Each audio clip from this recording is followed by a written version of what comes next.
Hey, everybody. Welcome to episode 3 of the Social Selling for Newbies podcast. Carson, Brandon, good afternoon. Tom, good to see you. Great to have everyone here again. And, I wanted to give a special welcome and shout out not only to our live viewers, but to our podcast listeners, right? So our second episode just dropped today on all the different podcast areas, and this will be dropping the following week going forward. So if you're listening on the podcast, would definitely like to welcome you as well. And I'd like to welcome Rob from sunny Northern California. I'm in sort of Central California, and it's sort of sunny here. So we were going to talk today about social selling by the numbers. And Carson, you'll be very excited and thrilled to hear that I watched Moneyball again this last weekend. Love it. Love that movie. Yeah. It's a good thing my wife likes it. And one of the things, though, that really hit me, I think maybe more this time than when I've watched it previously is, obviously the situation there, right, with the Oakland A's and the baseball team there is Billy Beane, he had to do a lot. He had to do more with less, right? He had way less money than the big teams. He had way less. And so he had to figure out how to use data and probabilities to do a lot more with less. And in this world right now, right, we're all being asked to do more with less. And it seemed like, wow, this is very apropos to what we're talking about today and the whole social selling about, how do we use probabilities and numbers and just smartly go about things so we can get a lot more accomplished with less. So that's what we're going to jump on today. Yeah. So well, I just want to say, I mean, that movie is, I'm not a baseball fan. I'm really not, even though I am going to the Braves game when we're done, but I'm not a big baseball fan. But so a lot of people may not watch that movie if they're not baseball fans. But if you take away the sport itself element, it's exactly what you're saying. It was all about the data, and they did incredible things just by looking at data to a point. They brought in a statistics geek that knew nothing about baseball. Well, he never played, I guess, is the way to say it. And it's totally applicable to social, because so often, and Carson, speak into this too, I hear when it comes to social selling, we don't have the data to our personal profiles like marketers get the data on business pages. But there is data that we can get. And when we follow the data, that's where the money is. Yeah, there's really two lenses that I typically look at this from. And I love that you call out this film, Tom. I know when you and I first started talking months ago, this was an area where we found some synergies right off, a mutual admiration for this film. And what's hilarious is I'll do searches for sales movies. And I think it's funny that Moneyball shows up on this list, because I wouldn't think of it as a typical sales movie. I think right. Glenn Ross, Wall Street, Boiler Room, Wolf of Wall Street, but Moneyball is a lot of times on these lists. And I think it's fascinating when we apply this to social selling. So I've given a lot of presentations on social selling. And as I've shared on this podcast before, I started doing this when it was kind of an anomaly, especially in a big company where nobody else was doing it at all. And so there's this one lens where it's social selling statistics. You can find these online, do a quick search of like social selling stats, but over 3 billion people use social media. 78% of sellers using social selling outsell their peers. 76% of buyers are ready to have a social media conversation. And social sellers are 51% more likely to achieve sales quotas. So that's one element of the stat. Whoa. You got to go through those again, but go ahead. Keep going. That was awfully fast. Amazing data. I'll put this as a slide in the notes. But the other lens is, I grew up in a call center, right? So when I was calling, we would have to do stick. This was funny because now everything is done so technologically advanced, but we would do stick tallies of dials And, it was all about at bats and, trying to make calls to get customer prospects on the line. And so what's fascinating to me is I've applied a Moneyball approach to my social selling, as in I know that if I reach out to 100 people, I can get 45, 50, 60 LinkedIn connections. I can get 10, 15, 20 meetings, depending on the verbiage that's used. So I love how you can apply data not only to sell yourself on why social selling, but you can also use it as you tangibly track the success or lack thereof of your social selling process. Yeah, completely. And can you read those stats one more time? Those were pretty remarkable. So 3.2 billion people are on social media. We've talked obviously a lot about a lot of the different mediums that we use. And so when you think about your audience, your problem is you don't have a relationship with those people. Well, guess what? They're out on social media somewhere, most likely. 78% of sellers using social selling outsell their peers. So people that are using these tools and these tactics, they're usually better than average, right? 76% of buyers are ready to have a social media conversation with potential providers. Social sellers are 51% more likely to achieve sales quotas. And there's several others. I actually found these doing a quick search. It's on Opt-in Monster is who these stats are quoted from. But 84% of C-level executives use social media to make purchasing choices or are influenced by social media. So everything that we've talked about, it's where our target audience is. They're already out there. They're getting information. And then it can enable us to broker conversations that we never would have had otherwise because that's where they are. That's really good. The really one that bounces out, and Brandon, this is why I want to jump in some of your stats that I know you have, is this, what is it, 76% you said, Carson, that is willing to have a conversation on social? I mean, correct. how many, I wonder what that number would be. I mean, how many people are willing to have a phone call from a salesperson and have a sale? Probably not that high. Not as many. Not anywhere near that. And even I would bet an email conversation would be much less than that, go back and forth on email. That's a really interesting, and Brandon, I think that ties into some of the numbers you've been seeing, right? Yeah. Well, and I think a couple things. I want to back up a little bit if you don't mind, and then I'll get to my data. Don't let me get sidetracked. But Carson, what you said was interesting because you talked about, we think about traditional sales movies, right? Boiler Room and Wolf of Wall Street. That sales style isn't effective anymore. You're right. Right? The call center, the pounding the phones, the boiler rooms, it's just not an effective style anymore because buyers have changed. Tom and I, we were talking earlier today, and we were saying the buyer journey has changed, and a lot of buyers are doing, and I'm going to air quote for podcast, research before they even know they're doing research now, right? Because of their activity in social media, what they see in the news feed, what they see in shows, what they're listening to, helps them start seeing opportunities for change or things. They're like, you know what, we have that problem. That's really the organic beginning of their research. And as sellers, if we're not doing that type of content, we're not active in our own social posting, we're not active in commenting with prospective customers and the industry, then they never get a chance to see us. Our only opportunity to capture their attention goes back to calls and emails. In the very beginning of this, we just all shook our head and agreed that type of outreach isn't as effective as it used to be. But when you combine your social presence, and you can call it a personal brand, you can call it your social activity, whatever you want. But when you have that and calls, you have that and emails, now all of a sudden your cold calls are really more warmer calls. Is that fair to say, Carson? Because they've seen you inside of your social activity. I love that you said that, Brandon, because you're spot on. When we talk about data, it's laden into multiple areas, right? Because your highest probability is a warm handoff.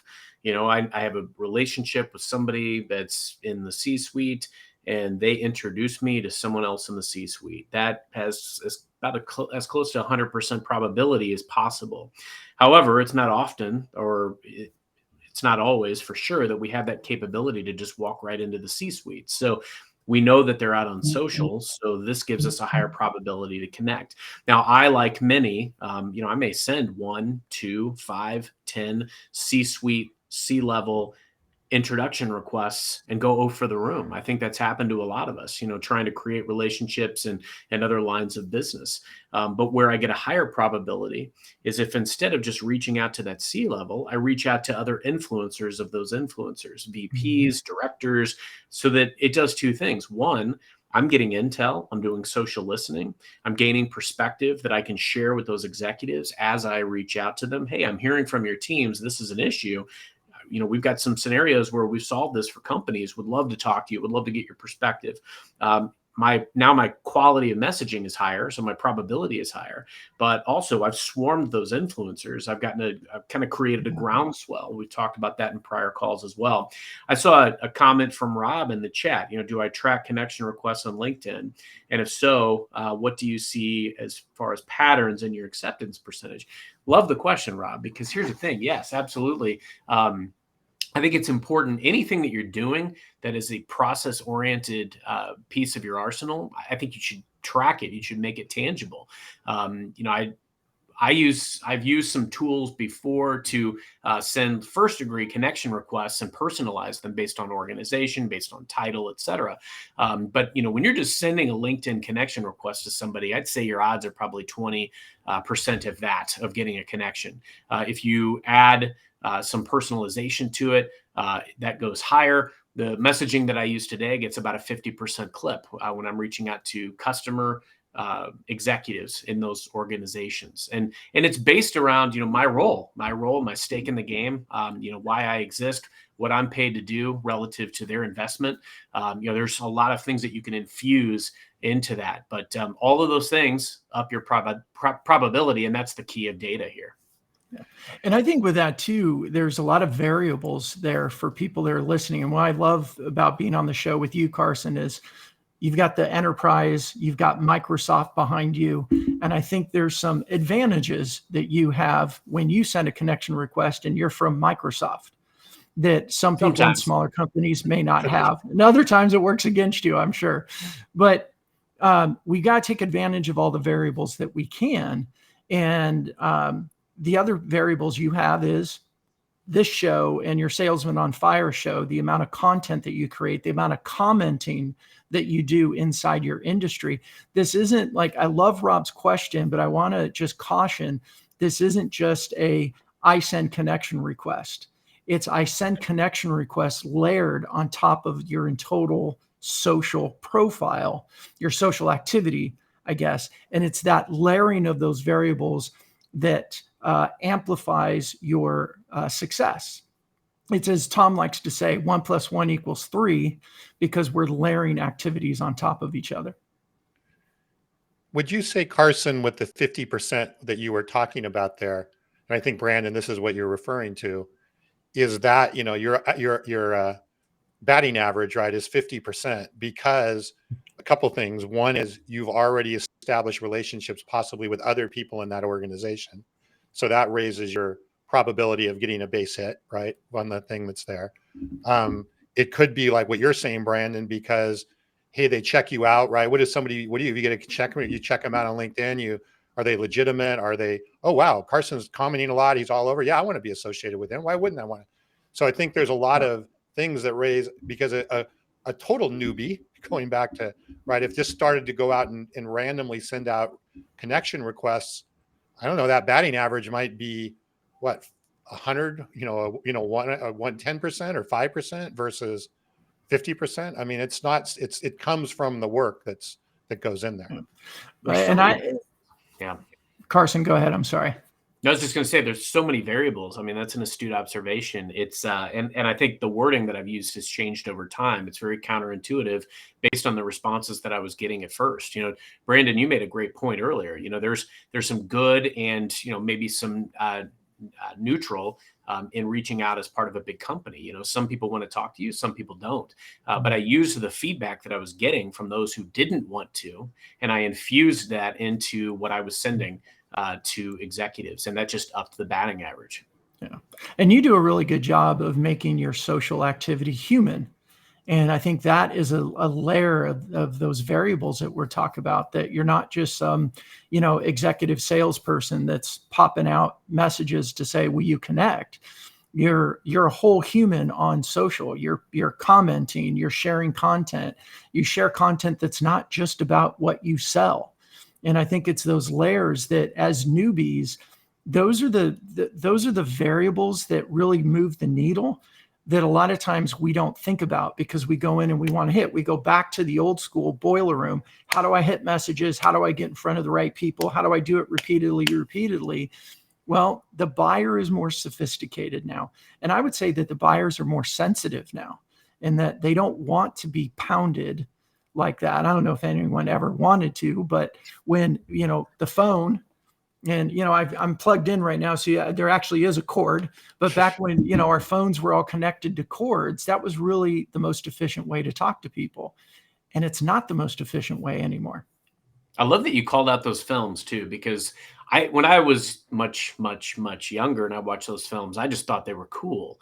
And now I watch them and I laugh. I think they're hilarious, because I can't believe that there was once a day and age where that was the norm. And again, I said I was in a call center for a long time in my sales career, and I remember vividly, being told it's all about dials. You need 100+ dials a day. I mean, I had people dialing 300-400 times a day in my call center. But guess who sold the most? It's actually somebody who made about 10 calls a day, and they were super high quality. They did needs analysis. They connected authentically, and that's what got the job done. And I've never forgotten that. And I think that's what's so key about the social selling aspect, is that we can use these pathways to create meaningful dialogue and relationships with customers seeking to serve.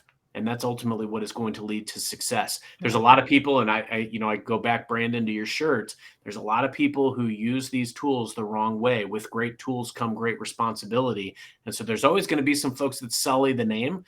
But frankly, if you use these things correctly, you can create amazing relationships that transcend. I've had customers that I've met on LinkedIn that I don't even support anymore, that I still talk to on a regular basis.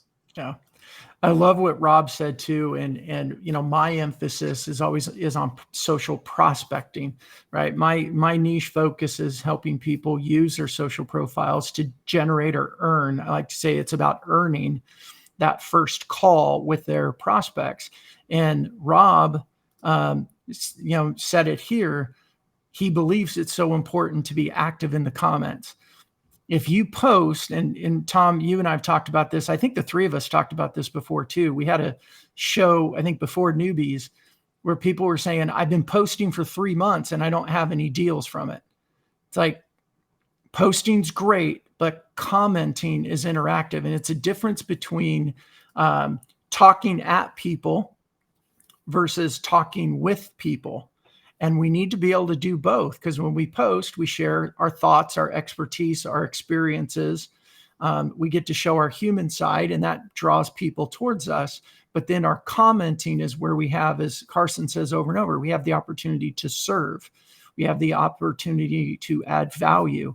And if you're not doing those, I love to call it the social two-step. It's posting and commenting with strategy, not just opening up your news feed and commenting on what's there, but going to specific people, your top 100 prospects, go to their social activity, see what they're commenting on. And I'll get it. Right now people go, oh, big problem. My people don't post. That's okay. If they're active in social, meaning they're liking and commenting on anything, then you have the ability to strategically comment to raise awareness of who you are and start building that rapport before you send the connection request. And that's one of the best tactics I've seen that increases the probability of those connection requests getting accepted and converting that into a conversation. And we're going to talk more on another show here about commenting. We should definitely do a whole show on commenting strategies, because it is such a a probability booster, right? The commenting is a big probability accelerator booster for, getting the connections as well as getting the meetings. Carson, you really got me thinking about how to build sort of a framework from these different variables, right? I've got my Moneyball, Yep. geek hat on how to take all of these different things that we're seeing that influence that probability of moving the ball down the field and getting those meetings, and then having those meetings not just be a meeting, but lead to something meaningful in the business, right? And it's not luck or happenstance. It's the things that you do to accomplish that. And that's, again, the same as the Moneyball premise, right? Is like, okay, find the right people that do the right things and we'll get the right results. So Brandon, we went off course because you were going to talk about your Yeah. stats, and then you went way off course here. Yeah. So. Well, and I'll share my data that might be kind of backwards. But what the data we found is that when people are using social as their outreach, not the outreach, but as part of their outreach, and they have, their profiles done well, they're sharing good content around experiences and conversations they're having with customers, and they're commenting on their prospects' social activity, that when they do get the sales opportunity, it's a 30% acceleration in the sales cycle. And just a quick commentary on that number, it's logical too. When we're cold outreaching and somebody says, yes, I'll take a demo or I'll have a conversation, they still may not be in it. Sometimes it's like, hey, I'm gonna take the demo so they stop calling me. And we've talked about it before. It's totally acceptable these days to just ghost a salesperson even after a call. But when you have that social presence and the buyers then agree to a call, a demo, a conversation, whatever it may be, it's a 30% acceleration in the sales process.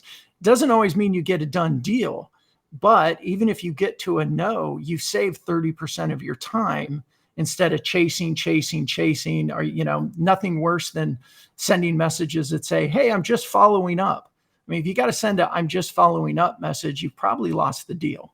Are you saying in the theme of our movies today, are you saying that's a Ghostbuster? We got it. Was that? Like, wow. I love that. I was thinking sports and now we're moving into movies. I got to shift my brain a little bit. No, but what you are saying, right, is that by using social, your probability of being ghosted or completely blown off reduces. Yeah. And so at least you're going to get an answer back rather than a nothing back. Right. Tom, you've created a new social selling term here today. I just want to throw that out there. I like it. I think that maybe that should be our theme song when we start the thing, who are you going to call? No, right. Nobody. Trademark that now. Yeah.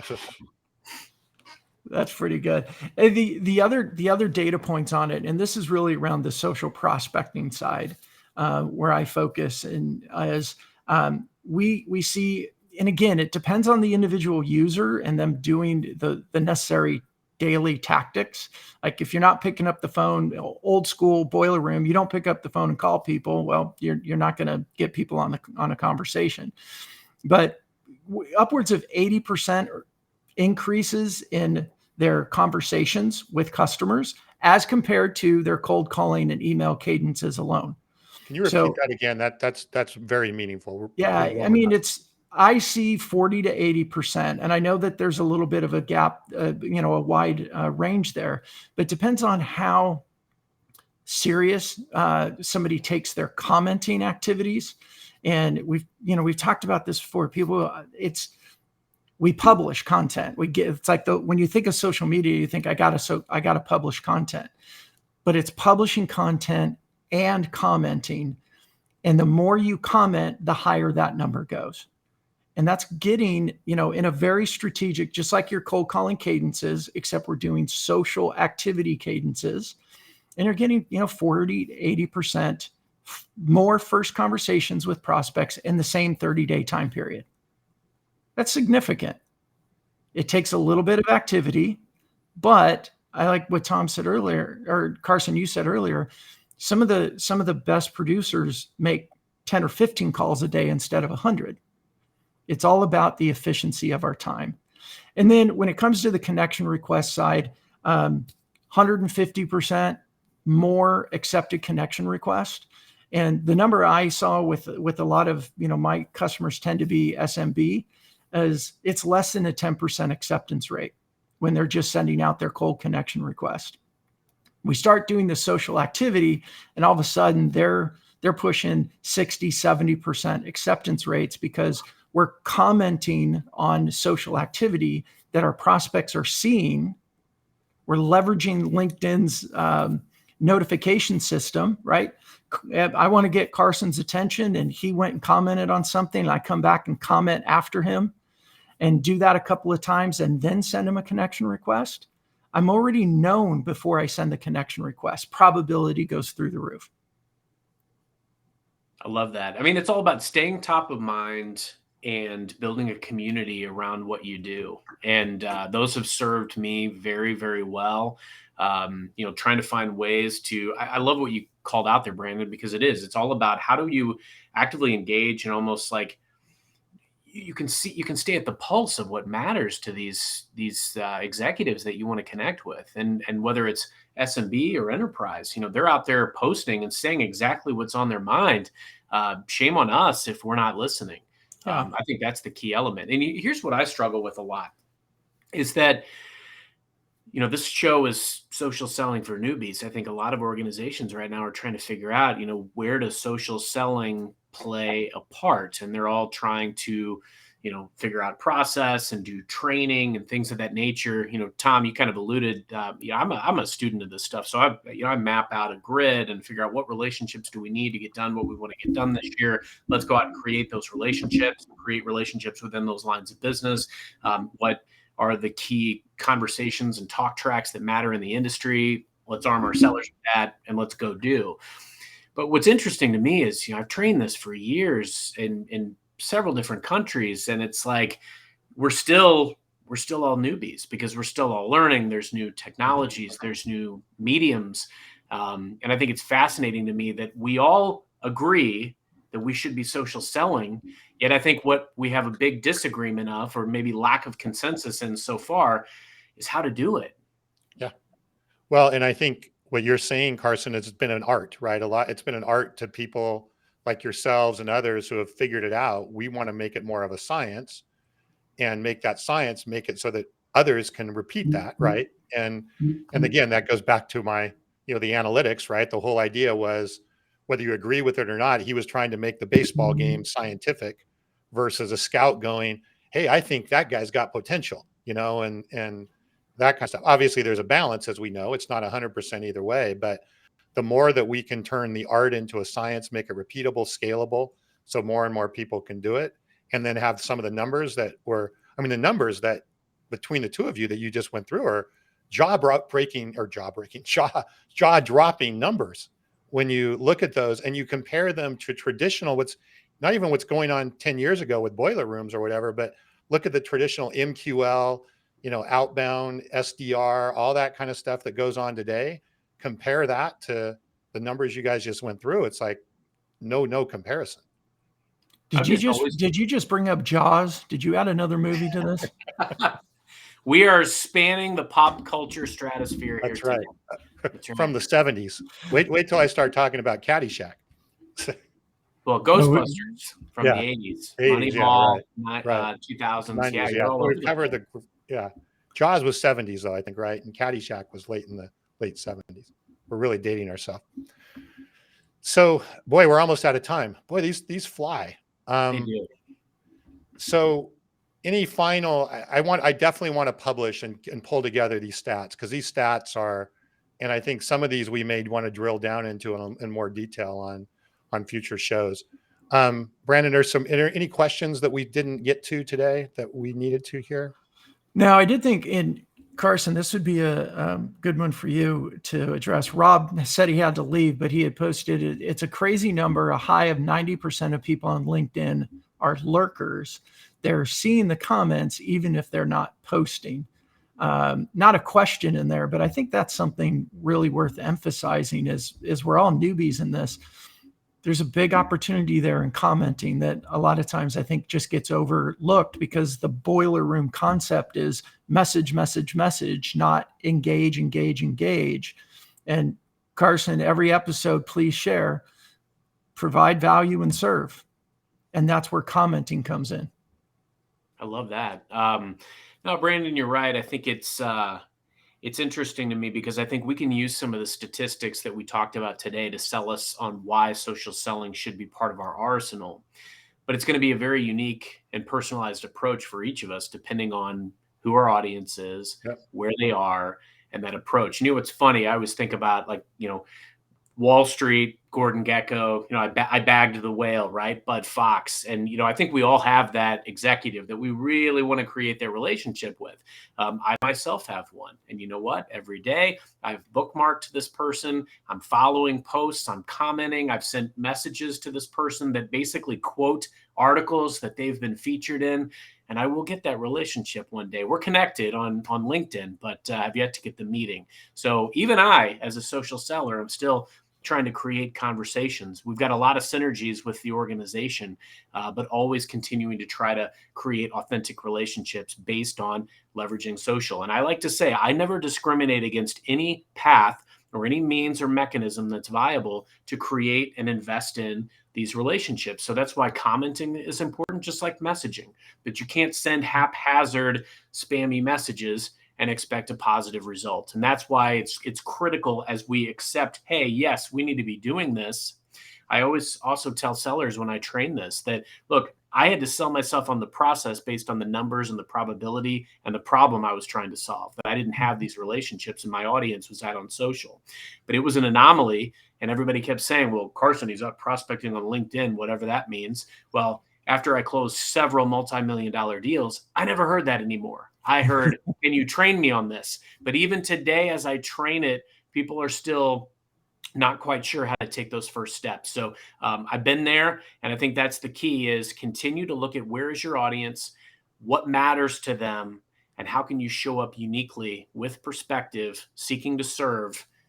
That's going to give you the best probability of creating that relationship. Carson, I know we're over time, but you brought up something I wanted to ask about today, and we didn't get to it because you've mentioned this a few times, right? That you've gotten deals that you wouldn't have had by the fact that you're using LinkedIn and social. Do you believe that those deals have come about because of the probability that we've talked about, by just, hey, I'm covering more ground, I'm getting more quality pieces. If I wasn't doing this and I was doing other techniques, my batting average would be lower. And so therefore is that really the correlation at the end of the day? Without a doubt, Tom. The largest of these deals, I reached out to over 500 people in an organization, complete probability game. It was actually a compete.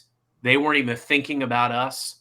I just happened to get to the table while they happened to be thinking that they needed a solution like what we had, but they were thinking about our competitor. And so it was timely. I got in at the time it mattered.